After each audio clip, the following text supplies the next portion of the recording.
Welcome back to the Mobalytics 9.19 update and Q&A video. I'm your challenger coach, Adam Moriarty Isles, here to take you through all the changes and questions you had. As a disclaimer, I'd like to mention that we only update the normal list as of right now, as the High-ELO one wouldn't really have a big enough data set to make an update worthwhile at this point in time. So without any more delays, let's jump right into the update.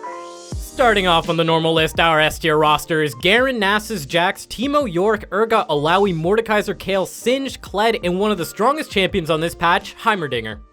This patch, Heimer received what most people would consider a minor buff initially. Though we predicted him to come back into the meta due to how melee heavy it is, we did not expect him to jump all the way to S tier, going from a 49.85% win rate on patch 9.18 to a 53.29% on 9.19, causing him to go from B tier to S tier instantly. The literal big brain champion has come back stronger than ever, having almost no losing matchups in top lane, being able to bully short range champions with ease. Honestly, if I had to recommend one champion for this patch to pick up, it would definitely be Heimer, because spoiler alert, he's S tier in 2 other roles as well. Next up, we got Ornn, who also received a minor buff to his passive, allowing him to forge items level 12 instead of 13, and since he was very close to B tier already, we bumped him up as he's doing pretty well in the patch. This has also sparked a renaissance of sorts for Ornn experimentation, where you're seeing even pro players try him out in the jungle and as support, as he might be a valuable flex pick for Worlds, who knows? And lastly, I'd like to talk about the lack of change in the rank of Fiora for the normal list, as it was a common question I had to answer in the YouTube comments over and over and over again. Fiora on patch 9.18 had a 50.01% win rate and a 6.9% play rate, but on 9.19 she went up to, holy 50.32% win rate and a 9.9% play rate? Clearly S tier broken champion. Or not.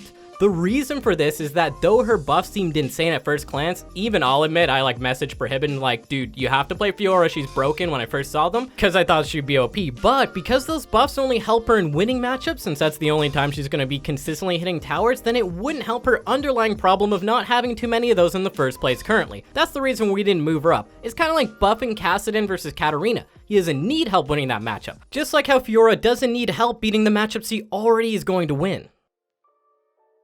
Moving over to the jungle, our S tier roster for the normal list will be Vi, Amumu, Volibear, Nocturne, Dr. Mundo, Jax, Master Yeezus, Nunu, Echo, and new addition Zac.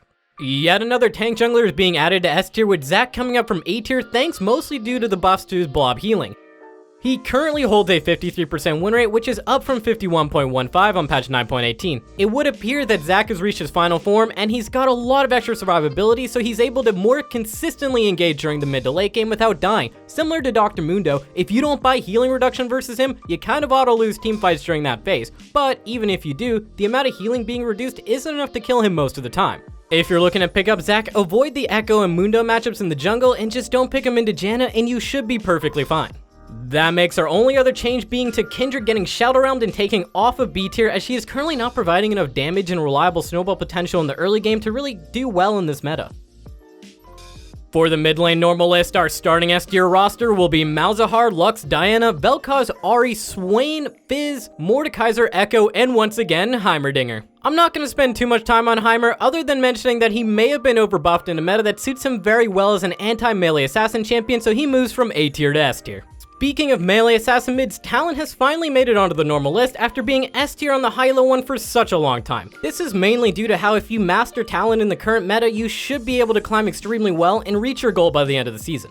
As for A tier changes, the control mage duo Orianna and Cassiopeia will be moving down to B tier. Medusa and Robot Girl, despite being strong staple champions in the mid lane and will likely see play at Worlds, they just aren't as reliable in solo queue at the moment. This is due to not having strong roaming, strong gank protection, and team comp wise they very much prefer to play with at least frontline champion, and no, an off-roll Thrasher Blitz player doesn't count as frontline to me, alright? So if they don't get a good team comp or the match ends up in a skirmish heavy early game, they can't scale, and before their team tilts, they're just not going to be able to do anything, making it more efficient to pick safer, more consistent control mages like Anivia or Malzahar who can more easily delay games and stay safe from ganks.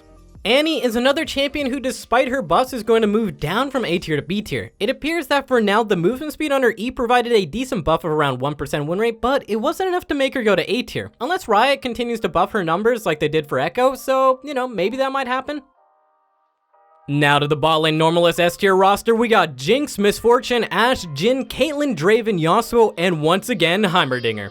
With how strong Heimer is in both mid and top due to the melee heavy or short range champion meta, despite his low play rate in bot lane, we are extremely confident he is S-tier down here as well. His win rate is 54.78%, but he only has a 0.3% play rate so far. But he should suit the meta in bot lane quite well, as the most popular supports at the moment are Blitz, Pyke, Thresh, and Nautilus, which all have hooks that will be blocked by his turret. He also pairs up quite well with supports like Brand Zyra or engaged supports like Leona Nautilus, as these combos can easily CC chain on one rotation the enemy bot laners down, so definitely look to pick up Heimerdinger. Next up, our other addition to S-tier will be Ashe, who received another seemingly minor buff to her move speed slow early game, while also getting an auto reset on her Q, which turned out to have a monstrous impact on her win rate. She went from a 51.14% win rate on 9.18 to a 53.34 on 9.19, which is insane, along with her 16.7% pick rate, making her by far one of the strongest marksmen on this patch. The buffs made her laning phase far more oppressive, allowing her to have more lane priority so she can use her utility to impact skirmishes more frequently. A quick tip for playing her is take approach velocity in the inspiration tree. It makes it incredibly easy to chase people down in the early game with your new extra slow and space properly with your long range, so try it out and let me know how it goes in the comment section below. And now we have the support S-tier roster for the normal list, which is Brand, Soraka, Nautilus, Janna, Nami, Swain, and Blitzcrank. So, funny enough, the story of the support role this patch is that almost every single support took a win rate hit besides Blitzcrank. He is quite legitimately so strong that he tanked the win rates of every other champion around him, especially the Enchanter class. The buff he got to his hook is throwing everyone off, just because they're too accustomed to dodging his hook from the old range, allowing him to make crazy new hook spots, ultimately tilting the enemy team and not only grabbing their life away from them, but also their LP. Currently, you need either to pick Blitzcrank or ban it, because even if you counterpick it with like Morg or Leona or something like that, it doesn't seem to matter, since your carries will get hooked in the mid game anyways. The champ that took the biggest hit from the rise of the robot is Sona, so we moved her from A tier to B tier, as not only does she struggle versus Blitz, but also the other hook champions and Leona, so she's just not looking very good matchup wise during this meta. Our first question for the Q&A portion is from Hiltcow on YouTube, who asked, I noticed that you changed Bard's skill floor from severe to hard. Just curious what instigated this change. This is actually something we've been tracking for a while. The average champs in the severe category do pretty poorly on the normal list, as they require a lot of mastery to even reach a 50% win rate like a Kali or Aurelia, for example. Bard, though, has been performing well in the normal list for quite some time, so it made us rethink how difficult he really might be. We then discussed if he was actually performing at lower levels due to him being too strong, or if he was actually just easier to execute than we initially thought. We understand that he can be pretty troll with portals, missed stuns, or ulting people at the wrong time, but apparently with just autos and landing Q, he provides quite a bit of pressure for his team, especially now that he's tankier in the early game compared to past versions. We eventually decided to move him to hard difficulty to better match his mastery to LP ratio. Our next question is also on YouTube from Salal, who asked, isn't the point of S-tier the fact that champs you find it in are godlike or OP? Because I got serious doubts when I see more than 10 champions in S-tier. Nasus S-tier question mark? Even the lower level list probably shouldn't have them in S-tier. Now, this is actually something I personally brought up during our tier list meeting recently, as I too thought it might be a little weird to have so many S-tier champions, and we should potentially be a little stricter on who we let in. But the core principle of this tier list is to help you climb, and if a role has 10 S-tier champions, then all that means is that that role has a large difference between its top end and its lower end, or that role itself is just very strong currently in solo queue. This kind of information I feel is really important to display to the viewers rather than arbitrarily limiting S-tier like we did in the past, as it feels like the integrity of the list gets hurt when you do that, as you're not being genuine on how strong things are. As for Nasus specifically, you are right to be a little skeptical, as he's at the very bottom of S-tier and is almost about to fall out, but he currently still outperforms all the other A-tier champions, so we're keeping him there for now. Our next question comes from Tsunami World on Discord, who added me specifically and said, hi Moriarty, please tell me why Volibear is an S-tier. I've been seeing him there for a long time, but it's not entirely clear why. Don't worry, I got you. Currently, the jungle is in a very early game and skirmish heavy meta, which is something Volibear thrives in, as he is both tanky due to his passive early game and provides a lot of damage while being very easy to execute and clear with. At lower levels of play, this kind of reliability is extremely valuable, and his passive often catches people off guard, allowing him to snowball even more consistently in the early game. Don't get me wrong, Volibear is not some god tier champion, otherwise we'd have him at the High-ELO list as well. Think of him like the Garen of the jungle, consistently manly champion that is good for climbing at lower levels of play due to his ease of execution and consistency in an early game meta. But if it ends up being a late game meta at any point in time, you better believe we're replacing him faster than TSM would replace their jungler. Our first Facebook question comes from Julian, who asked, why is Leona only A tier? She tanks pretty well, synergizes well with a lot of AD carries early on, and has a short CD on her ultimate. And Leona has been rising in popularity for some time now and is a very solid A tier champion, but what stops her from reaching S tier is something I mention a lot, but it's consistency. Leona as a champion is very linear, and she can only really go in. Now, the reason this is important is that if she falls behind or her team falls behind, she can no longer engage and runs out of any option. She just runs around in circles doing nothing. Might as well be Yuumi at that point. Though this concept is true of many pick champions such as Blitzcrank or Nautilus, they can at least look for picks from a safe distance, or in Naut's case, he can use his Q for mobility to get out once he engages. Leona, on the other hand, will engage, look for a pick, realize it won't work, then waddle away slowed or stunned and just die as the rest of her team spam pinks her for doing a dumb engage. To overcome her current kit limitations to be consistent enough in solo queue to reach S tier, she'd either need to be so tanky it doesn't matter when she engages, or her CDs need to be so low that she is spam CCing better than any other support in the game.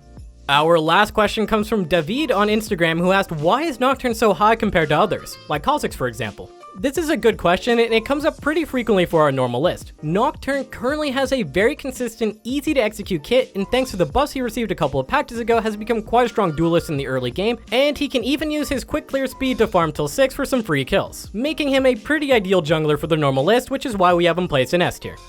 But why is Ka not also S tier on the normal list, as he is considered by most to be OP and is S tier on our High-ELO list? Well, that's because if you scan the jungle list, you'll note how consistent performing tank or bruiser champs dominate the current jungle meta, as they are easy to snowball on, farm on, and scale well, or are even useful from behind.